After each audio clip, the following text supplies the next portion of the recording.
میرا سوال ہے جی آپ سے کہ روزہ کے انسانی جسم پر کیا اثرات مرتب ہوتے ہیں؟ جی، روزہ کے انسانی جسم پر جو اثرات مرتب ہوتے ہیں اس کی طرف ہلکا سا تو اشارہ میں نے کیا ہے۔ ایک چیز جس کی طرف اشارہ کرنا ضروری ہے کہ انسانی جو زندگی ہے، صرف زندگی نہیں، پوری کائنات میں آپ کو توازن نظر آئے گا۔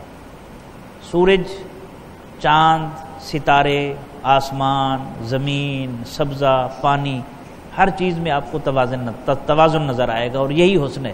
حسن کسے کہتے ہیں؟ حسن کہتے ہیں توازن کو، تناسب کو اور تناسب کو۔ اگر یہ تناسب چہرے میں اتر آئے، خال و خط میں اترے تو چہرے کا حسن بنتا ہے، لکھائی میں آ جائے تو خطاطی بنتی ہے، آواز میں آ جائے تو سر بنتا ہے، اور اگر ساز میں آ جائے تو موسیقی جنم لیتی ہے۔ یہ توازن ہی ہے نا۔ ویسے تو گٹار ایک بے جان تارے ہیں نا، لیکن جب اس میں سازندہ توازن پیدا کر کے بجاتا ہے تو دل مو لیتا ہے۔ بالکل اسی طرح انسانی جسم کا جو توازن ہے وہ بہت ضروری ہے، اور وہ توازن اللہ تعالی ہمیں روزے کے ذریعے سے عطا فرماتا ہے کہ کھانے کا وقت ہونا چاہیے، پینے کا ایک وقت ہونا چاہیے۔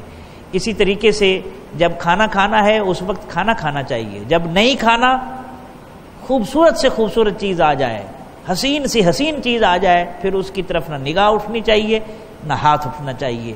یہی تو اسلام کا حسن ہے، اور روزے کے ذریعے سے اللہ تعالی ہمیں توازن سکھاتا ہے زندگی میں، تاکہ جو شخص اپنے کھانے پینے پر کنٹرول پا لیتا ہے اس کے لیے معاملات زندگی بڑے آسان ہو جاتے ہیں۔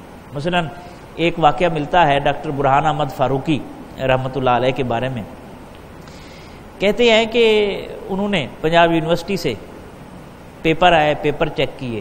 یہ فلسفی تھے بہت بڑے، علامہ اقبال کے بعد فلسفہ کو جس نے سمجھا ہے اور اقبال کو جس نے سمجھا ہے وہ ڈاکٹر برہان احمد فاروقی ہیں، بہت بڑا مقام ہے۔ تو پیپر آئے، پیپر چیک کیے، سخی مزاج تھے، قسمہ پرسی کا زمانہ تھا، تو گھر میں فاقہ تھا، چیک آیا، پیسے نکلوا کے لائے۔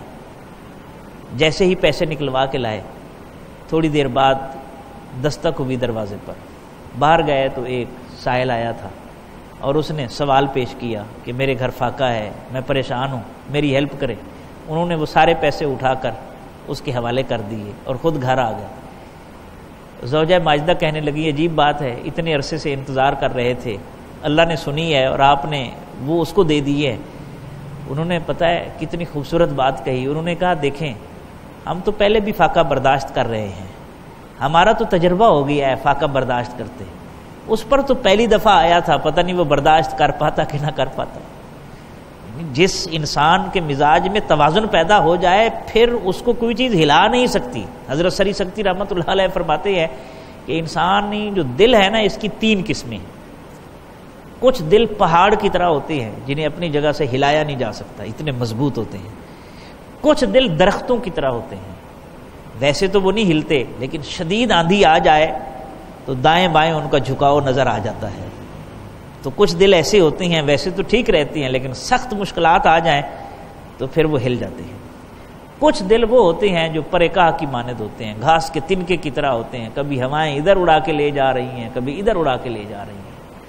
تو روزہ اس لیے فرض کیا گیا ہے کہ ہمارے مزاج میں، معقولات اور مشروبات میں توازن پیدا ہو، اور ہمیں اپنی جو مرغوبہ چیزیں ہیں، مطلوبہ چیزیں ہیں، ان پر کنٹرول حاصل ہو، جتنا ضرورت ہے اتنا لیا جائے، اور اگر یہ ہماری عادت ڈیولپ ہو جائے تو پھر ولیموں میں جو ہم کھانے کا حشر کرتے ہیں ہم اس سے محفوظ ہو جائیں گے۔